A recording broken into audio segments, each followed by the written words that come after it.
Thank you, and thank you to UN Watch and the Geneva Summit for inviting me to speak on this occasion. I would want to speak briefly on the challenges that human rights defenders are facing in Zimbabwe. A brief history of Zimbabwe is that about 50 years ago, a political party called ZANU-PF was formed with the sole objective of fighting a liberation struggle against former colonizers, the British. During this struggle, this party formed a military wing called ZANLA. And then in 1980, Zimbabwe gained its independence.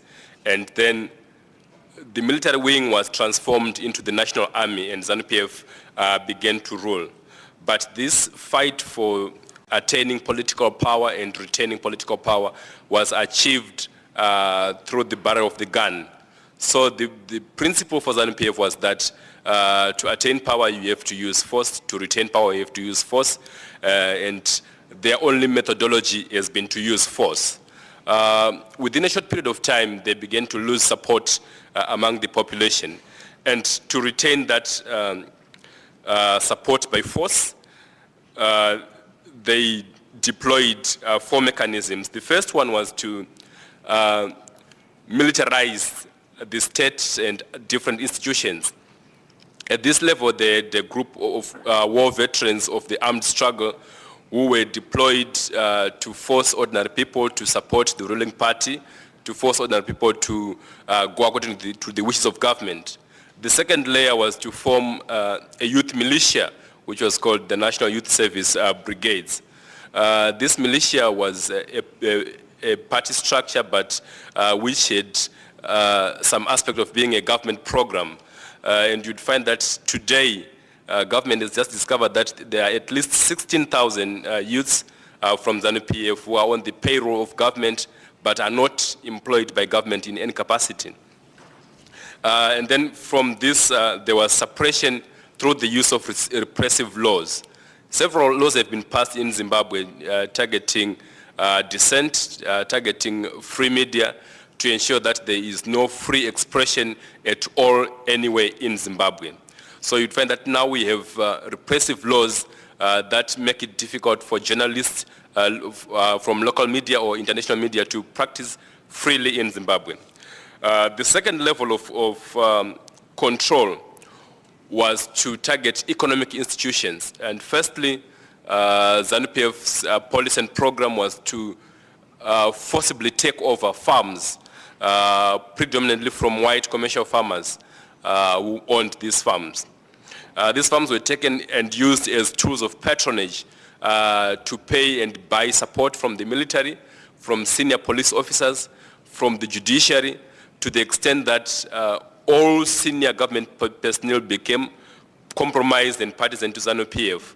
Of the 23 High Court judges in Zimbabwe, at least 16 were each given a commercial farm that was forcibly taken from white commercial farmers. So this has led to support of government through patronage. At another level, ZANU-PF has also gone over to take over mines, and now just this week, through their control, they've announced that at least 51% of all companies should be given forcibly to local black Zimbabweans. But this is not a genuine program of supporting black indigenous people, but it is a way of getting hands on cash and mines to support a regime that is authoritarian.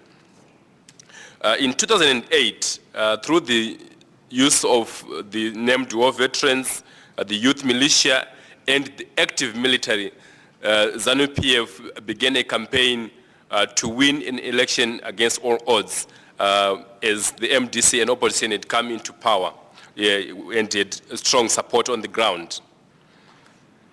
This was a very brutal and violent election in which at least 163 people were killed.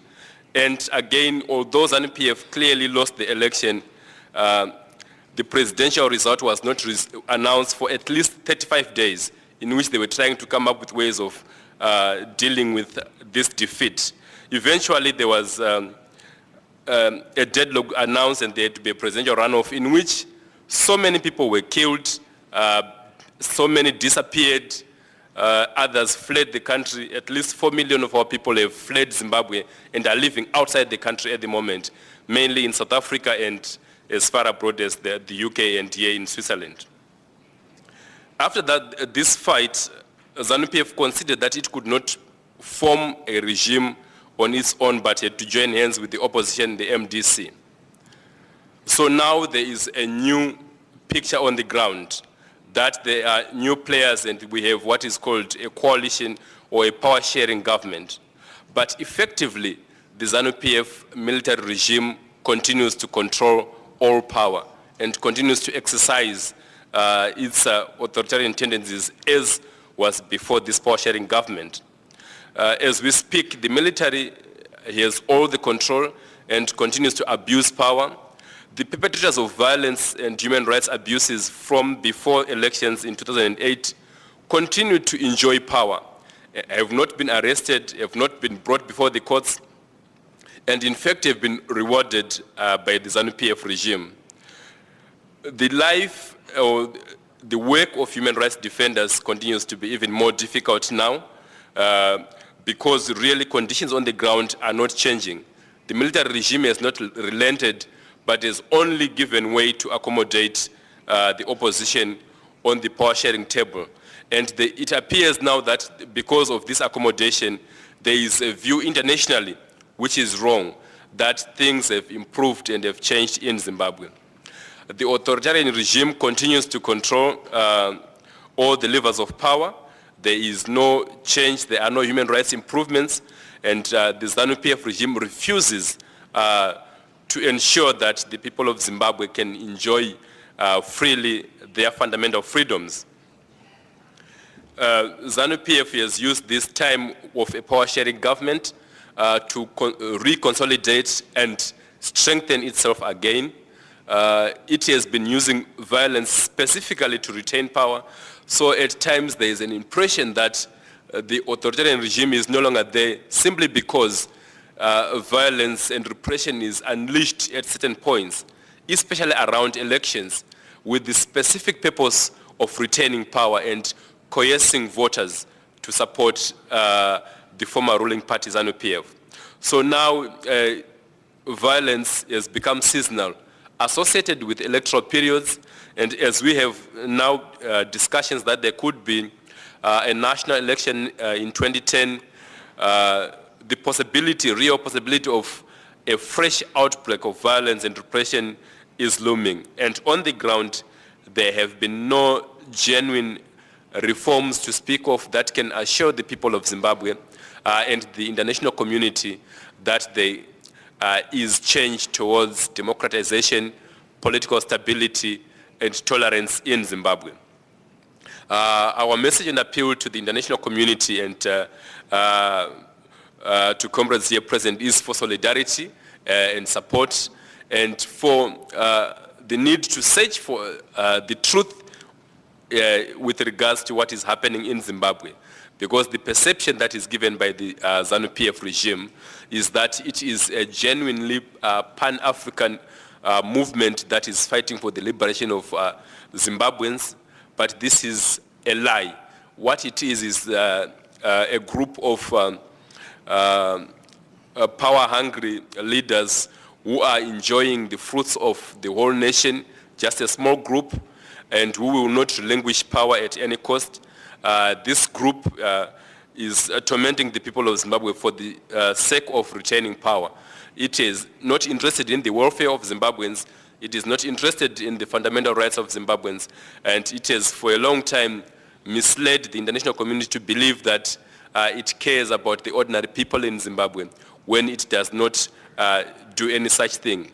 The chaotic and violent farm invasions from 2000 led to the displacement and disenfranchisement of thousands of black farm workers when the claim was that this was to support the local black people of Zimbabwe in terms of economic empowerment.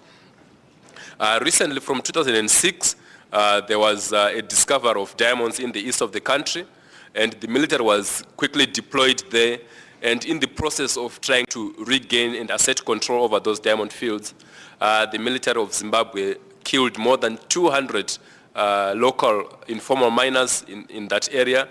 There has been no formal investigation by the government of Zimbabwe. Nothing has been done about this, and people in this area continue to suffer while a few well-connected individuals associated with the military of Zimbabwe enjoy the benefits of these diamonds in the country. So really, in brief, this is what is happening in Zimbabwe. And unfortunately, there has been not sufficient support from regional players, perhaps because of economic interests. South Africa has not strongly spoken for a speedy resolution of the Zimbabwean crisis. The Southern African Development Community, SADC, has also not been very strong on pushing the ZANU-PF regime to reform. The same applies at the UN level. So we are appealing for international support at civil society level to push for change and real change in Zimbabwe. Thank you.